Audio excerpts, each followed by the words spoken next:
Yung sticky tofu na mabaho yung amoy. Pero masarap naman pag kumakain na sama, no? Ito yung pangalan, sticky tofu. Yung amoy niya mabaho, pero masarap. Mm. Kakainin mo kahit mabaho. Yung mabaho, masarap.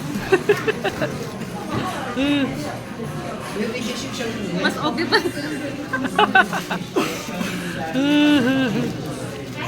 Yung lagi kong namoy sa labas na mabaho yung ano niya, Kung ayaw amoy. mo kain, ako na lang. Wag ka. Hindi ako kakain ako, masarap.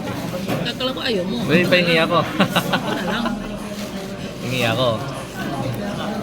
Namoy ko to lagi nung ano, sa Taichung pa lang ako dati. Ang baho talaga ng amoy niya, pero pag kinakain ko siya, oh. Nung nakain ko siya ngayon, first time ko kasi nito kumain. Kasi akala ko pangit yung lasa. Mm. Pero mali ako, masarap. Dati hindi ayoko din ha. Kaya nga, Pero yung tintikim ko, ang sarap siya.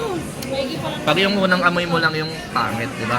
Lalo pa ano lalo pa lang ito yung mga chili sauce. Sarap.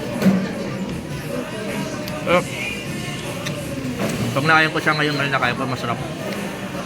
Yung amoy lang ng pagklase ng luto, yung pangit pala. So, dalawa na lang, oh. Ano? Yung sticky tofu, dalawa na lang.